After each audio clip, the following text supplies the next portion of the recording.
Today, we're gonna break down the marathon.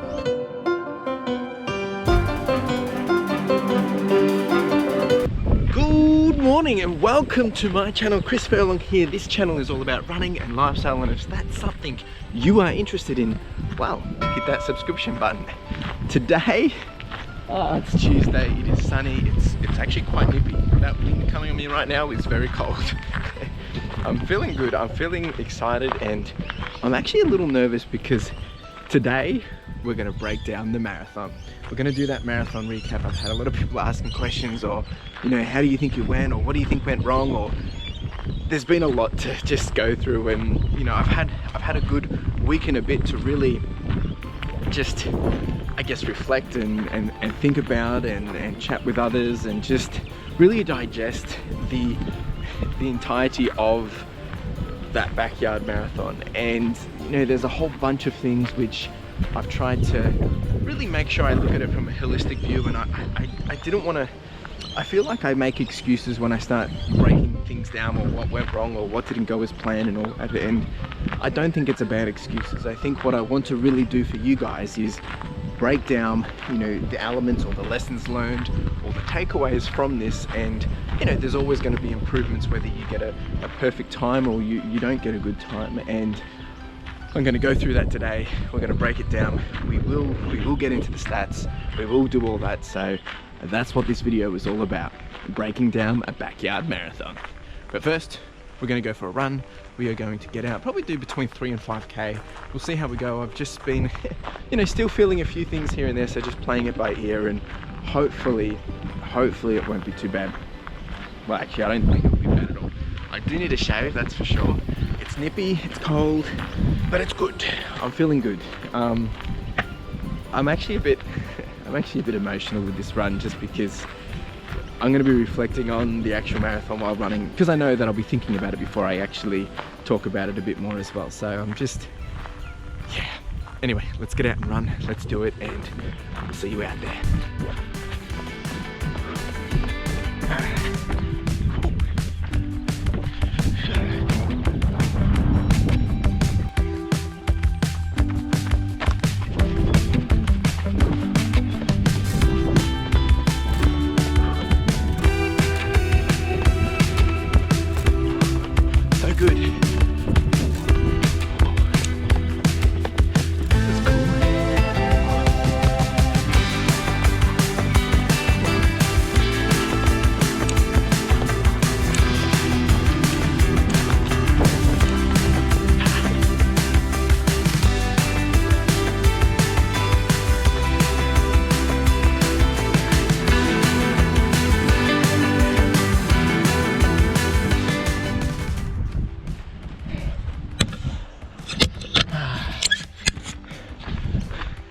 Three and a half k done, and I told you this run would be a bit emotional, just because thinking about the recap of doing my marathon, and there's a whole bunch of things I want to say, and, you know, I take this stuff quite serious, because I'm anxious that, you know, the things I say, it's not coming out the way I want it, but at the same time I want to try and make sure I give a full perspective of what I'm feeling, because I think that's what needs to be said or shared, right? So before we get into anything else, the first thing I want to say is thank you so much.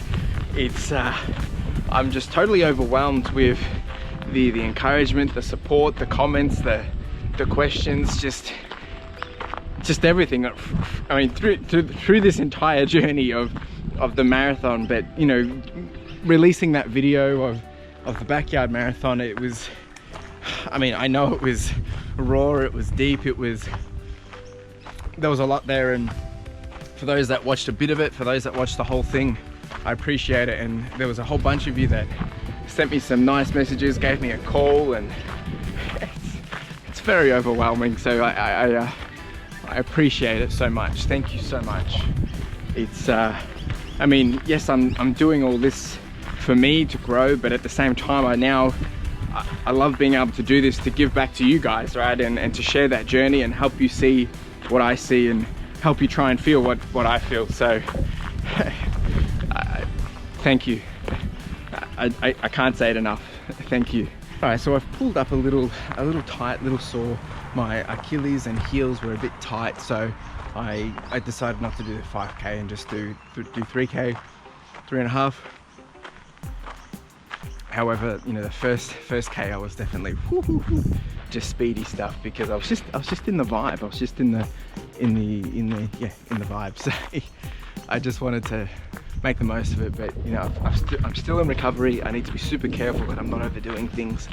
So what we're going to do is we're going to jump into these stats right now for this run, a quick little glimpse, and then we'll jump into the breakdown of the backyard marathon. So, you know, nothing new here. If you want to jump around into the timestamps, have a look around, feel free to do it. And otherwise, continue watching and you'll see the whole thing. Let's do it. All right, so 3.5K done and dusted. We'll quickly jump into here. I might have to keep moving because of these mozzies again. All right, so 6:10 pace, not too bad. Heart rate wise, 149. It's pretty good too, not bad. If we're having a look at, yeah, see, I was quite speedy in the middle there. Actually, I didn't even realize that. Heart rate, okay. I don't know what's going on there. It's a bit weird, but cadence wise, nothing too exciting. And performance, yeah, under. I really wasn't feeling my top-notch self today. Just probably a bit tired still, and I did do a bit of walking yesterday, so you know, I am trying to be very mindful of not overdoing anything at the moment. All right, well, this is a solid effort, but like I said, I am trying to be super mindful of just not overdoing it because all I want to do is run. I want to start thinking about what I'm doing next, but I don't want to get ahead of myself until I know that I'm back into a good rhythm of you know, being comfortable running, and I'll start to add in some longer distances and whatnot before I set in any plans. Yeah, so just, yeah, trying to deal with that at the moment. I'm sure it'll be fine and everything. It's more just gotta let my body recover. I mean, oh, these mozzies are so bad. All right, now what we're going to do is we're going to jump into the marathon recap. Look, I think I'm going to go through this how I want to go through this, but if you have questions or follow-up questions, please do ask me. I'm more than happy to share. All right, so there it is, the 42.2. Wow, what a beauty. We did 3,000 calories. The total time is saying 4 hours and 43 minutes. Yeah, 6:42 pace. I need to sneeze. Sorry. All right, so there we go. I mean, look, it's all looking pretty good from this perspective. I'm going to jump over here. I'm going to work my way over. So average pace 6:42, average moving pace was 6:34, which is interesting to know, and best pace was 4 minutes and 18 seconds, which that is solid. So average heart rate 155, max was 186. Okay. So before we get into the deep dive, I just want to jump down to the heart rate first. One thing that was very clear to me is that I've done exceptionally well with my heart rate. Look at this, in zone 4 the whole way. I didn't peak. Well, I did for about 1 minute, which was probably at the end, but we'll get to that shortly. But I was quite pleased with that because that was one area of my training which, you know, I wanted to make sure that I was able to be, I guess, intentful with and mindful of and put it into play. And I think that did have a good part to play of it. I probably could have dropped it down a bit lower, but hey, this is all part of the progress. Right, so let's look at the big one. Clearly you can start to see what I'm doing, the repeats. Right, so we're looking probably just closer to that 2 hours and 49 minutes section. That's when things start to get real, but it's also when I started to walk a lot more as well. In terms of elevation, you can see, yeah, when it starts to become that rhythm of repeat, you can see that's where I was doing the repeats. Heart rate wise was actually pretty steady. Oh, okay, so I've peaked at the start there somewhere. I mean, so no, I've peaked at the middle there somewhere, which Looks to be a bit of an anomaly. But as I've progressed onwards, you can see that my heart rate's come down and down because I'm not running as much. I was doing a lot of walking. Cadence was pretty consistent when running. When not running, obviously you can see all those red dots. It was a bit all over the place, but that's expected. That's clearly expected. Performance condition. This will be interesting to see. Yeah, okay, I was under my baseline, and whether this was already the factor before running or whether it's just what came to life in the run, I don't know. Right, and we'll get to that shortly. But I mean, this is good. I don't know. It is what it is. I don't know what to say otherwise. So if you have questions, you need to ask me. So the other thing we're going to jump into now is basically just some lessons learned, some takeaways, some of the things which I think went well, didn't go well, or just my recap. I've kind of already recapped on the marathon itself in the actual marathon video, but this is more of a deeper dive, a breakdown, if you will. So, you know, I had mentioned I had been going through this a bit, just trying to understand and really reflect on what happened. And I have broken it down into 5 points, and let me know your thoughts. 1, planning builds confidence, but not perfection, right? So I planned the heck out of this thing, and you can see it. I had it on my hand. I had a little diagram that showed what I needed to do, and I had my plan perfect in terms of it was ready to be executed. I had done all my homework. I had done everything I needed to. Now, executing, taking action, and putting it into play, that was going pretty good as well. But I think the key thing here is having a plan builds confidence, right? But it's not going to necessarily mean it's going to happen. And I think that's the beauty of a run, is things change. And I'm not blaming anything on a plan. I'm not blaming anything for a lack of plan or too much planning. All I'm saying is that I think I had a really good plan. I had things in play, but then at the same time, to my next point, is I really underestimated this. I had an idea of what it was going to be like because I had trained in some of the conditions in very similar elements, you know, doing the repeats and having to do it solo, but it was tough, and it was so much more than just that. It was, once you get into it, it starts to kick in. Once I get past some of the mental barriers of, you know, my longest training run was 30K. Once I got past that, you all of a sudden enter this new, okay, this is, you know, now things are getting even more real. And it was a lot to take in. And I think it was around K35 or 33, somewhere around there. It's when I kind of realized that this isn't going to happen. And, you know, I could have got really annoyed and frustrated. Obviously I was a bit upset, but I took the moment to really just ask myself, why am I doing this? I've been going back over and over my why of why I'm doing this, and you know, I like to think that it's to get a certain time to beat Carla, but that's not the real why. The why I'm doing this is for me. It's to grow personally, to keep showing up each day and showing that I'm not going to give up. Now, I might not get my time I want. I might not even beat my last time, but what is for sure is I'm doing a marathon today, and that's all that matters. And I think that really put me back into the mental game of finishing and just getting it done and understanding, regardless of the outcome of this, I've killed it, I've smashed it, I've done another marathon. So I think putting that into play made a huge difference as well. Point number 3, the repeats and the loops, the stopping and starting, the shuffling, it was insanity. You know, I had done it a lot, and it was with a lot of excitement, and I had embraced it, but I was getting tired, I was getting exhausted, I was getting over it, and it was starting to play with me, I think. And what I didn't consider was the short movements of stopping and starting and turning and twisting, because that was breaking my momentum.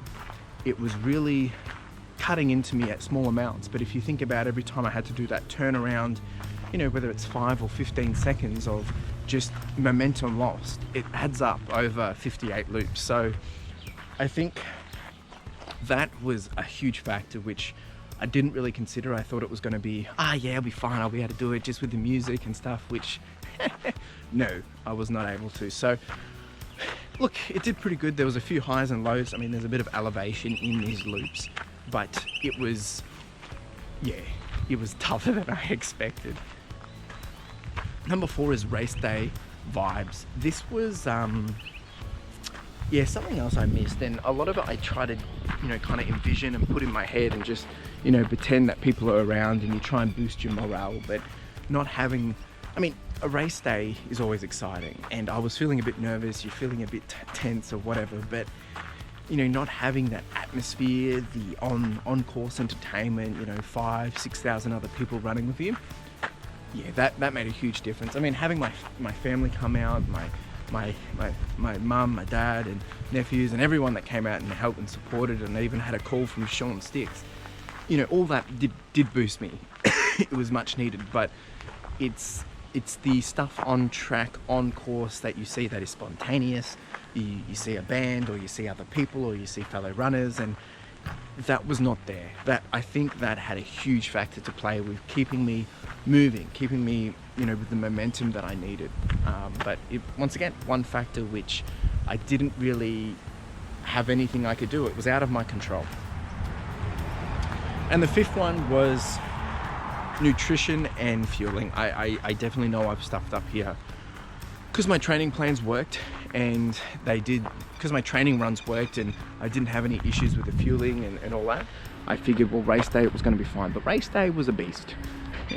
And I think what I'm lacking in my nutrition and race day plans or training plans is salt, and in this case it was the banana. I was getting a bit of a cramped leg at one stage, and after having that banana it was fine.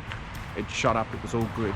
So I think that's something I'm going to have to train on and just get better at, right? I mean, that's why we do these things, to learn and to adapt and pivot and get better and come back stronger. So that will be something I'll be taking into account next time, which will be diversifying my nutrition and on the race day.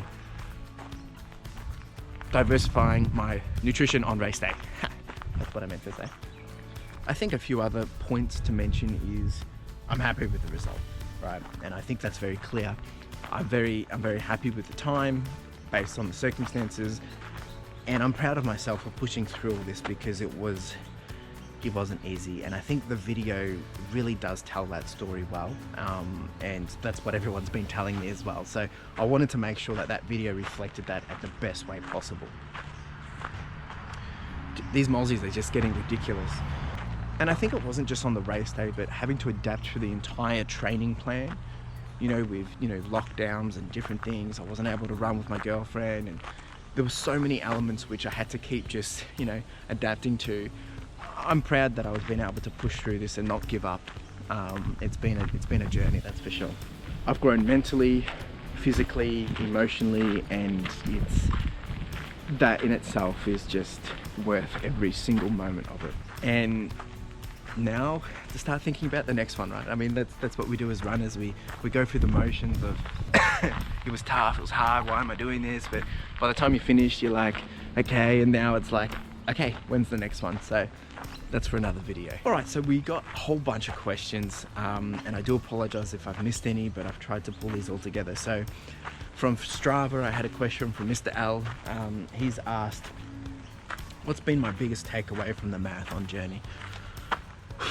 Look, dude, I think for this one, it has been the journey in itself. As I mentioned, I've not only grown physically, but you know, it's been the mental and the emotional journey too. And I think doing the YouTube series with it as well and sharing my journey has enabled me to come out of my shell a bit and learn a bit more about myself, and really, yeah, I mean, this year in itself has been a big one, right? It's had its challenges and things which are just made us have to adapt and, you know, take perspective of different things. So I think having this series has enabled me to really embrace all those things in a different way that I probably would not have done. So the marathon itself, and I said it, I think it was in my last video of the training series, was, you know, training, the whole 20 weeks was kind of like the marathon itself. The marathon race day was kind of just like the victory lap, because I had to go through so much to get to that point. And I think one thing which I'm so proud of is, you know, I am recovering quicker. I'm feeling strong. I mean, I'm nowhere near as tip-top shape yet, but I'm surprised of how well I've been able to, you know, just get back out and start doing things. So that's probably been the biggest takeaway, is just been the journey in itself. Did I hit a wall? Yeah, so I think I've kind of discussed with this. I think with the lack of momentum as I'm doing the repeats, and then just breaking down with probably a lack of some of the different nutritions. Yeah, I think I did, but I broke through the wall to keep moving once I understood the why. But like I was running out of energy, so mentally I was able to get back through, but I was drained. So yeah, I hit a wall. Wasn't expected, to be honest, but I think that comes with the marathon, and I think I've discussed through the factors. But if you have another question, do let me know. What changes for next time? I think at this point, hopefully it won't be in isolation, won't be in lockdown, it won't be a backyard. But I think the key thing is going to be nutrition, and I will probably change up my training plan a bit more. I would like to do some more longer runs, and yeah, continue to just step it up. I don't think there was anything necessarily that I did wrong that I should have done. I think it's more of just adapting, changing it, tweaking it, and probably some more strength stuff on the side, just whether it's deeper cross training. I've done a lot of mobility training to make sure I'm managing, you know, prior injuries and things like that. But I think next time it's going to have to be the strength stuff as well.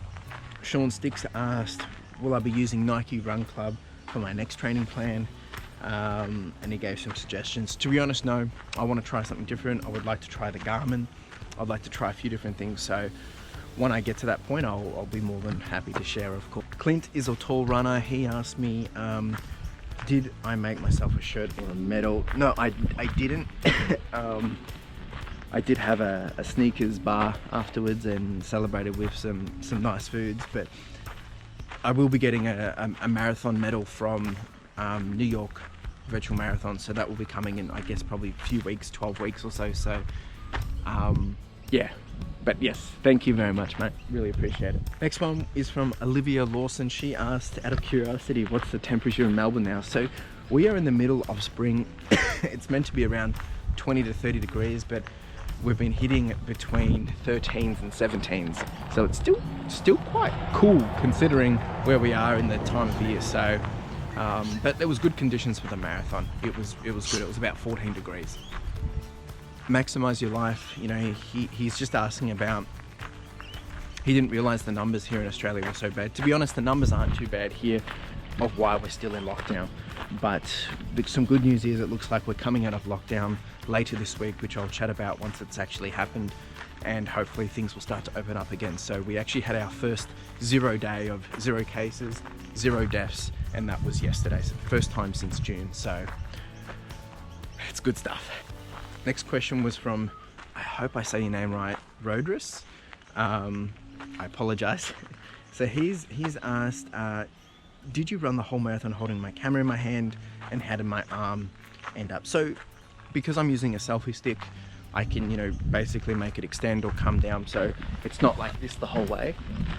So I did hold it probably 80% of the way, because I had my drink station and I was doing loops, I was able to put it down a few times. But usually in all my races I would carry it with me. I actually use it to kind of hold on to, and sometimes if I need to dig deep I can squeeze it a bit, and that's sometimes helped. So yes, I guess.